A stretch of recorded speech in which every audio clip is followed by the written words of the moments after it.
This is the all-new BMW 1 Series. And here on Autogefuehl, your #1 resource for in-depth car reviews and the #1 community to discuss cars. Today with Thomas, we're going to take you on a detailed tour, exterior, interior, and what we can expect from driving the new 1 Series, different colors and trims. And of course, we talk about this paradigm change from the rear-wheel driven platform to now the front-wheel driven platform. You can also get all-wheel drive, but what's behind that decision? And does it also count in future for the 2 Series, Coupe or Convertible? We'll tell you all about it here now in Full HD, full screen and full length. Let's go.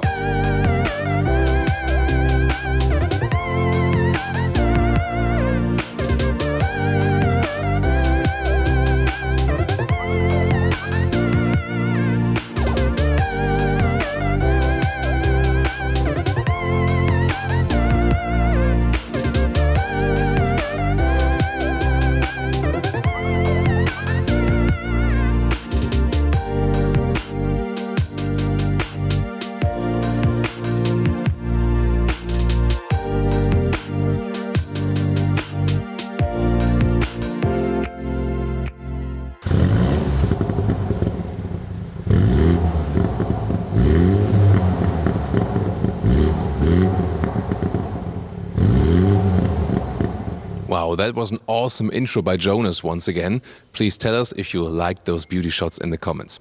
So we have 2 cars here for you today. This one here is the top petrol version, the M135i. And this one here features an even sportier layout. But let's just begin with the basic facts, because the new 1 Series is about 3 centimeters wider. And also it has a bigger stance on the road just visually. The BMW double kidney is bigger than before. They've done it with all of their models now. And those headlamps here are a little bit slimmer and more horizontally drawn. They start with halogen. Optionally, you can get the full LED. Those ones you can see here. And then they also have this L-form daytime running light. Pretty spectacular. Here in the M135i, you can also see you got this mesh style grille. It will be different in the other versions. It will be more with those vertical fins. So here a little bit more spectacular and also bigger, lower bumpers. So you can really see that this one is the new sports version. But how do you like in general this new 1 Series styling? And that's what I meant. This one here is the sport line. So here then you have those vertical fins in the new BMW double kidney for the 1 Series, and also some chrome around right there with the frames. It's also different with the 135i. There's also the luxury line, and then there's an M Sport model. The M Sport would be then between the sport line and the M135i. But here you can already see that it's somewhat sporty in the lower area if you compare it to the luxury line, for example, but definitely a little bit more subtle than with the top sports model. 4.32 meters, 14 foot 2 or 170 inches is the length of the new 1 Series. And if you really know the length of the old one, well, it hasn't really changed, but the proportions have changed. Here you can see the front hood is actually shorter. Yeah, I mean, visually, it usually looks better when those cars have a long hood. But however, this one is a hatch. So I think it does somehow then still fit to the car when the hood is a little bit shorter. When it's a hatch car, if it's a sedan or something, then the longer hood is definitely always more beautiful, I think. So, transverse engine mount, we already see it now from the exterior and not longitudinal. So you can do this shorter hood, and that's supposed to give you more space on the interior. Of course, we will soon explore that together. 16 to 19 inch wheels. Those ones here are the top size with the top sports model. Also this M style for the rims, 19 inch. You also got the M badge. Then also contrasting mirror caps right there with some nice small vortex generators. Well, this one here in this segment, they asked the customers, do you really care about if it's rear-wheel drive or not? And obviously their research showed that it's not the case. We'll soon talk more about this issue when we take a look at the engines in the front. Here so far, also some black frames around the windows right there. And you can see that those tail lamps already begin quite a lot at the side profile. The white car here, by the way, mineral white, and again in the sport line. Here it comes with 18-inch wheels in this very car, so a little bit smaller wheels, but I think it still fits the car very well. And you always have to think about the rolling comfort. The biggest wheels will also be a little bit less comfortable than. If you like it a little bit stiffer from the suspension, of course, you might not care. Here in this car, also then with the chrome frame around the windows, if you want it a little bit more elegant in the style and a little bit less sporty, you can see that the main design line, which divides in light and shadow, goes right below the door handles. So indeed, it's a little bit different as for the styling if you compare it to the predecessor, but technology-wise, that's really where the most changes have happened. A very interesting light signature here at the rear, and the top sports model gets also those exhaust pipes right there, but the one here on the left, this one is actually shut at the moment with a separate valve, and it will open on demand and give you some more sound boost, but they are really two real exhausts. Also with a diffuser in the low end with some comp style right there. So you can also see it's the sports model. Also comes with all-wheel drive. Again, we'll give you more details now in the engine part about that. Let's first take a look at the other model, and you can also see that the top part here, this wing, is also a little bit more significant in this very vehicle. The color here, by the way, a beautiful blue. It's called Misano blue. And now for this combination here, Sport line, together with the 118i, so a small petrol engine, you just have one exhaust pipe. You have a contrasting lower end here in black to the mineral white. You can see there's no special wing in the top part. Again, a little bit more subtle overall. Which styling do you like best? You prefer the sportier one or the more drawn back one? And by the way, already some information about the suspensions. There's a standard suspension, then there's an M suspension, minus 10 millimeters. And then you can also get an adaptive M suspension that you can also vary a little bit between comfort and stiffness. But however, adaptive suspension also for the M135i, only with 18-inch wheels. So the 19, as we see at the other car, only possible with the normal stiff M suspension. So what about the engines, and again about this concept discussion. So again here now, so you can see the transverse mount of the engine. This one here is a 2-liter 4-cylinder engine in the M135i, 306 horsepower, and 4.8 seconds is the acceleration figure to 100 kilometers or 62 miles an hour. All-wheel drive, that means for this new generation, front-wheel drive plus rear on demand, maximum distribution of 50-50, front axle, rear axle. And again, they did that mainly to give you more room on the interior, and it's already confirmed that for the coupe and the cabriolet, which will be again called 2 Series, they will not do that. Then they will stick to the bigger platform, which has the rear-wheel drive, and then when you have the all-wheel drive, rear plus front, instead of here, front plus rear. But for all 1 Series, definitely this architecture. However, BMW promises, and we'll of course find out with the driving review, that the agility of the ride should not have been compromised because there's a new traction control. And this traction control is standard for all the 1 Series models, and it prevents understeering, so the typical characteristic of a front-wheel driven car. Also when you have the all-wheel drive model. This is very, very interesting. And the normal models also get somewhat then a simulated front differential lock, just on an electronic basis, again, because single wheels could be braked in or something. However, this one here, the M135i, this one still gets a real front differential lock, a mechanical one.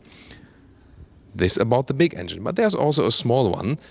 For example, this one here, I talked about earlier, the 118i, and this one is a 1.5 liter 3-cylinder. So you can even get that one with 140 horsepower, and then 8.5 seconds is the acceleration figure. Then there's also a 1.5 liter 3-cylinder diesel, the 116D with 116 horsepower. Hey, that fits. Then a 2 liter 4-cylinder diesel, 118D with 150 horsepower, or 120D then with 190 horsepower. Those ones here are so far confirmed. The lower engines, lower specs start with manual hand drive, and then you can also optionally get dual clutch transmission, 7-speed, or then also an 8-speed automatic gearbox for the bigger models. So plenty of choices, yes, and really very interesting how they will perform, both the smaller and the bigger engines, and of course we will test them both for you later. The smaller ones also just start front-wheel drive, and then again the one with big horsepower, there's also the all-wheel drive option, or with the M135i, always all-wheel drive.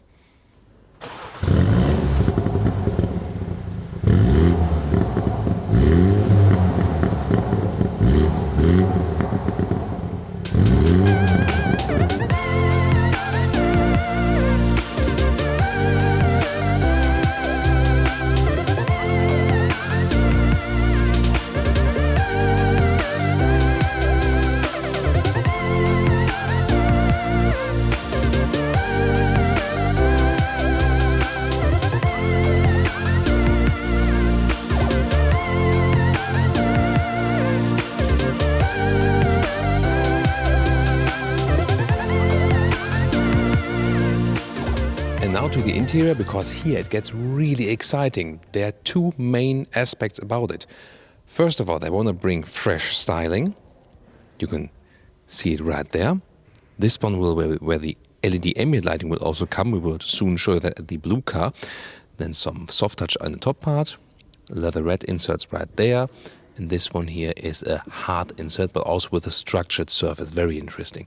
Some reasonable space also at those inside the door pockets. And the second important point of this car is they use premium materials, and they use all the stuff you can also get in the bigger cars. Soon tell you more about that. Here, for example, you get first of all a base seat form, which is more open. Those ones here are the sport seats. They come standard, for example, with the Sport line, with the M Sport, and also with the M135i. So those ones here, then the sport seats, which have some more support at the lower and also at the higher part here. And they come here with fabric on the inside and some leatherette sensor tech at the outside. Great quality, both. This one also durable and feels very nice. So they use sustainable materials and also very good for the climate comfort. They stay cool in summer and also warm in winter. And you can get a different color contrast. Those ones here, for example, with orange. There are, of course, other color schemes available. There's also a base fabric seat available, again, which has a little bit more open space and just plain fabric. So different choices right there. The steering wheel, this one here is the normal steering wheel. We'll soon also compare the M steering wheel. Here's a heating button also directly at the steering wheel.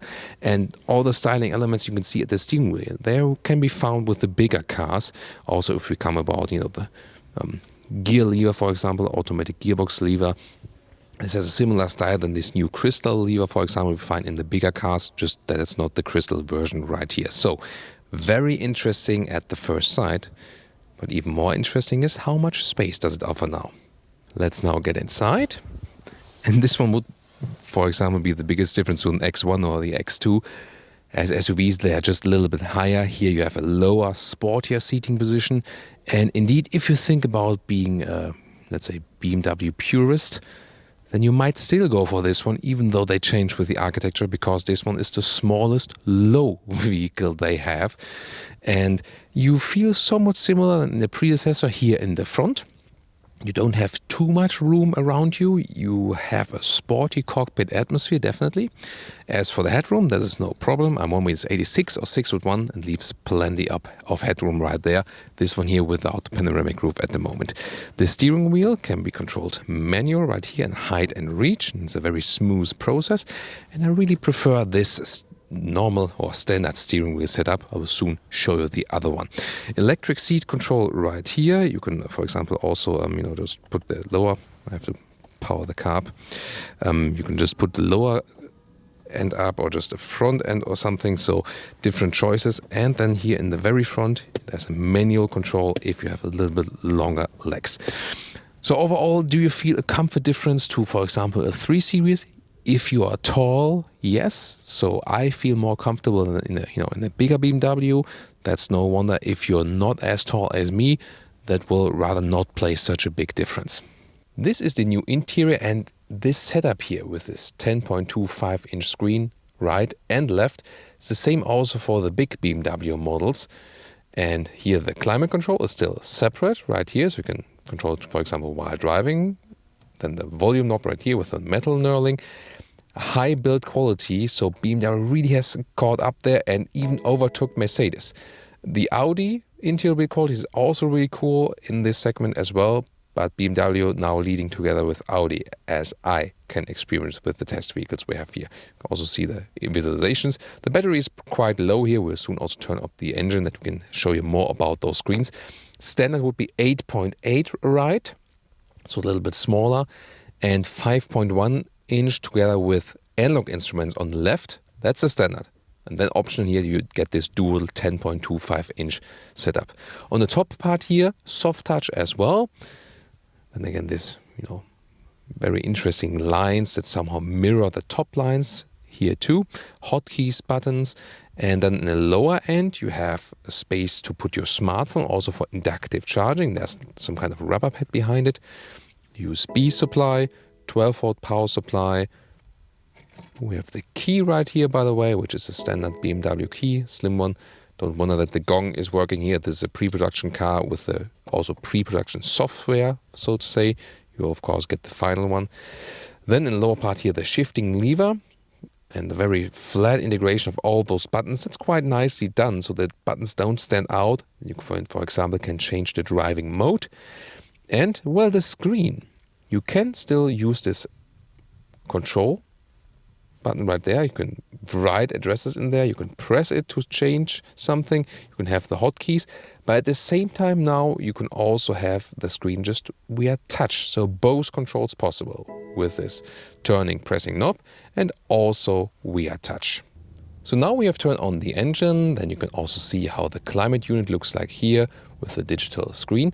And some more details to that screen right there. It's pretty responsive. You can have this touch control, as I said earlier. I like to use the hotkeys in the lower middle console that you can jump back to the main menu, for example.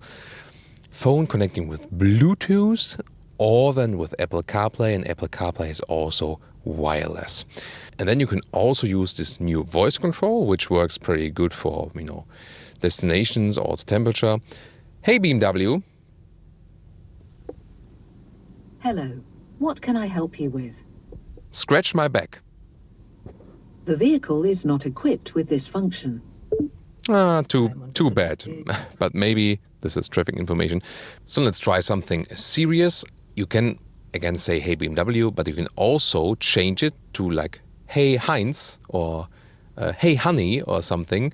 You can personalize that you maybe give a name to the car and then you talk to the voice control. Or you can use the button at the steering wheel. Set temperature to 23 degrees. I set the temperature in the driver's area on 23 degrees Celsius. And the thing I use it most often for are destination inputs.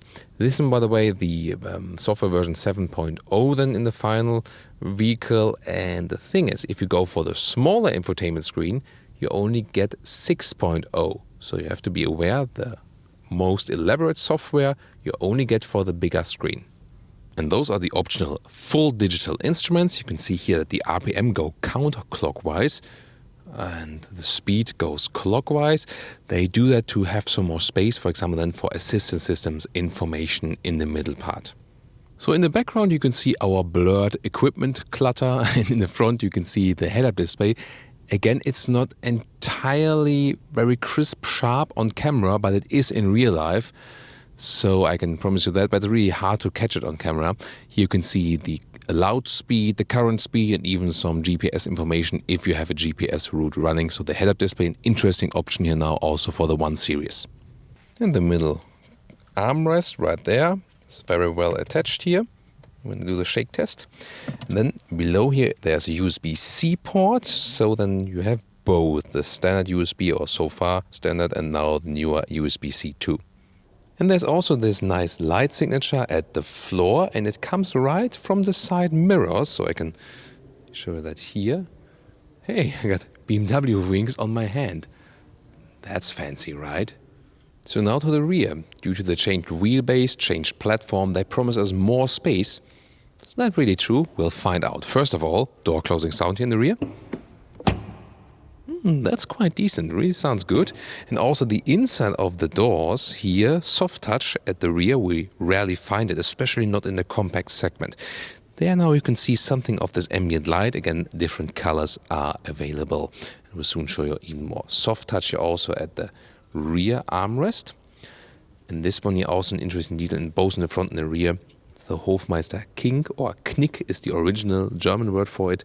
Design element from 1960s, 1970s coupes by BMW on the exterior, carried over on now to the interior for the door handles. Then first look at the rear, same sporty setup as we found in the front with fabric and Sensatec leather red. Really great materials they choose there, and finally BMW also found a way to amaze us with non-animal seating surfaces. Really cool what they've done here with the 1 Series. And now is the big moment. I have set the driver's seat to my driving position, so when there's a tall driver, and well, so far for me there was no chance to get in the rear of a 1 Series without hurting anything. And now it works. So indeed, couple of centimeters more at the knees and also at the head, together with those savings on the rear part of the seat. You see, it definitely directly fits here for tall adults. And also headroom wise, with 1 with a 6 or 6 with 1, yeah, you can definitely go with 4 adults here now in the rear, and it's not too bad. It's actually quite cozy here. It's not such a long vehicle, not such a big vehicle, but indeed this is the main reason why they went for this new concept here. And you can somehow understand it, because like sporty BMW fans will probably still go for a coupe and for the convertible. And for example, they also saw that with the 2 Series, more the high horsepower specs have been picked, whereas with the 1 Series, there were more low horsepower specs being picked. Maybe also indicating that it, maybe weren't those like sporty attached customers. And so they decided here for the 1 Series, more important to have room in the rear for like family purposes and so on, and everyday usage of this vehicle. And then with those, exclusive models, 2 Series, coupe and the convertible, still stick with a rear wheel based platform. So what else here in the rear? Isofix at the outside of the seats. You also switch the seats from here, 1/3, 2/3 split. We'll soon place that over in the trunk. Then there's this armrest here with some cup holders. And also the middle part you can fold down as a ski hatch. That's very important also for smaller cars being produced in Munich, where this one is also being produced. Because there are a lot of, for example, guys at the BMW headquarters who like to go skiing, and so they really need that, and that's always a thing they will never forget that. So, and in the middle console right there, well, the middle tunnel is lower than before, but there's still one because it is optionally also an all-wheel drive vehicle. Then there are 2 USB slots right there, and again also in the rear we have a very solid build quality. I like that. And now it's time for the setup with microphone and the measuring stick. Zzz, zzz, zzz. Getting close to Jonas now. So here we go, because it's trunk time. Now, first time ever with an electric hatch also for the 1 Series. Here we go. As an option. And then there's now 380 liters. That's 20 liters more than before. Up to 1,200 liters. We'll soon show you that. And the length right here is about 75 centimeters in length. And it's about a meter in width. And see here, it's way easier to load things in and out. So that's an improvement. There's a small step here. Then you can put some more stuff below that here. Some smaller stuff like this one here. Emergency kit and so on. Again, a very nice build quality right there. What about the height? Well, it's a hatch, so it's somewhat limited. 39 or about 40 centimeters right here to the cover. And let's now flip those seats and see how that one turns out. Again, there was a ski hatch available, but also this 1/3, 2/3 split. I have to go around to the rear compartment to really do that, to reach that 1,200 liters of maximum capacity. They flip quite easily. And then we have this loading setup, and to the seat as I would be driving. What can we score then? And this is about 150 in meters. And now the car with my favorite exterior color also has my favorite interior. really amazing what they've done here. So first of all, the ambient lighting here, LED ambient lighting, you can see it here a little bit more, soon also more when the doors are being closed. And they also have some blue fabric here at the inside of the doors, and then also fitting blue contrast stitches. And probably you already know I would pick the car exactly as it is here right now, maybe not with 19-inch rims, I would go for 18-inch rims. That's how the car's also planned for from the engineers, and then with the adaptive suspension. But let's now focus on the interior here. You can see those ones here are the optional M Sport seats. So again, base seats, sport seats, and then the third option, M Sport seats. And they have an integrated head restraint. You can see it right there. So visually, on the sporty side, more attractive even. And then there's fabric on the inner part. This is then for even better climate comfort than with the microfiber, because the microfiber gets a little bit warmer and cozier than the fabric, which stays a little bit cooler. But microfiber, of course, still stays cooler than a slick surface. And you can see here this fabric microfiber or Alcantara mix, again with the blue contrast stitches. That's very beautiful and very sporty.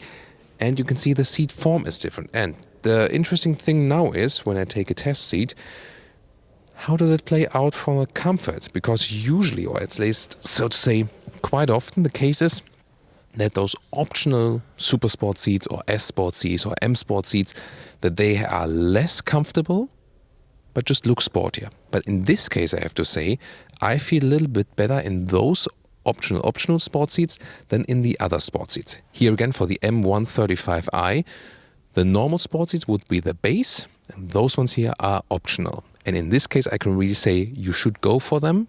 I feel a little bit better, in those. Is really cool sporty seating position. And even though I know, it's not really driven biased anymore here than with the all-wheel drive, but still, this car tells me to basically start and attack. So it's a very sporty seating position, the sporty cockpit atmosphere. That's totally fun to me. Headroom, again, is the same with those seats, but they're just a little bit different in the upper area here. I guess at the end of the day, you have to try it out for yourself, maybe if you get a chance to test it at the dealers. And here in this interior, you can see, it's not too different. Also, again, the optional bigger screens. Here you have the nice visualization. So in the final versions, you will always see your car with your color. Oh, get traffic info. Your car with your color right there on the screen, also on the left part. Then the ambient light, you can see it also here. So they hide it just a little bit to give it a more spectacular effect. You can also see it at the inside of the doors, for example. So it's very interesting to spice it up a little bit here. For example, also if you think about some younger customers, for example. Then you can already see this one here is the M Sport steering wheel. It is a little bit thicker in the touch, and it's also, you always feel that in the higher area it's a little bit wider than in the lower one. And I'm just not a fan of the M Sport steering wheel. Maybe you are, but I feel more comfortable with the normal steering wheels by BMW. However, the steering feeling is usually a pretty natural one. Was not that satisfied with the 3 Series recently, but with the other BMWs, we look forward to how it is here with this new platform. In the X2, for example, it was actually quite cool. Real Beamer fans, Beamer how you say sometimes in the US, or do you know in France, they sometimes just say Le BM, because BMW would be a little bit too long, so Le BM it is. And in Germany, of course, BMW, the original pronunciation. So, and BMW design element right here. Interesting that the Hofmeister kink is used right there. And then look at how the door opens here, how the glass is cut out. That is very unique. Not saying it's practical, but definitely unique. And I also want to show you the rear compartment of the optional Sports Alcantara equipment here. Ambient lighting, and then there we go. So also Alcantara then for the rear seats. And now interesting is also that the back part of the front seats is of course different because of a different seat form. And sometimes slim sport seats give you more leg room than the normal sport seats in the rear. And sometimes very thick sport seats give you less leg room in the rear. For example, with the Seat Leon, which would be a competitor also of this vehicle. With the Seat Leon, if you go for the optional sport seats, you lose leg room. But how is it here? So let me try just to get inside here. And you remember that in the normal sport seats, I could exactly fit in there. And then there was also this gap. So, and it seems to be like in this case with those optional sport seats, because they're quite thick, They're maybe a little bit more comfortable in the front. But indeed, here they coast you legroom. But then again, it's not that bad because this seat here, and I think that's intentional, it doesn't have a hard back cover. So there's a soft cover at the back, a leatherette cover. And that, evens out the problem a little bit because then, you don't push against anything hard. And again, if you think about some little annoying, they are very nice kids and they are also annoying kids. And you maybe know those annoying kids who always push from the rear to the front seats. Yeah, maybe I think everyone, especially the parents have experienced it at some point, maybe not with your own kids, but with other annoying ones, And then it might be better to have the hard cover here at the back. So again, it still works here. So I'm just about to hit it with my knees, but again, coast a little bit of legroom. But I think still those would be my choice. Would it be yours as well? When I'm talking about children, what about child safety when closing this new electric hatch? Did they apply the right amount of torque that it closes very well, but at the same time doesn't squish anyone? Well done. So that's pretty safe, easy, and also should not squish anyone then. Ta-da! And now to our conclusion for today with the all-new BMW 1 Series. This paradigm shift, or this new platform, you can very well understand it on the factual side because what we could clearly see today, you have way more legroom in the rear passenger compartment, and that's very important if you buy this car, maybe even as a primary vehicle, and then you have to rely on that room you have. So this is a massive step forward, and I think we can then also live with it that the front hood is a little bit shorter. Visually, I think it works pretty well, especially here with the M135i. I think the rear wing is also something that makes the car way sportier just from the visual side. The interior build quality is very good and especially great as for those fabric and Alcantara seating choices. Big step forward for BMW. Good for the customer and also better for the environment and for the animals. So pretty nice interior and also a little bit more fresh than maybe some of the other BMWs. At the same time, you can get the same infotainment update that you would get with the bigger BMW models. So the same as we've recently seen with Mercedes, that they also have their smaller cars, with all of the stuff you also can get for the big cars. So in the past it was like that the high-tech infotainment system and also assistant systems you could only get for the bigger ones, now also for the small cars. The emergency brake, the autonomous one, is by the way included here, and then optional, of course, all the other assistant systems like blind spot monitor, adaptive cruise control and so on. And even this reverse driving assistant we've recently shown with the BMW 7 Series that you can go inside somewhere and then, it doesn't fit, I want to go just backwards the same way. Even this assistant here available with the BMW 1 Series. It will be very interesting how it drives with the all-wheel drive here, for example, and in general as for the handling. They promise there's still a very agile handling, although it's primarily a front-wheel driven car. If that's true, we will find out for you soon in the full driving part. Thank you so much for tuning in today, and please like, share and recommend us, and also see us next time.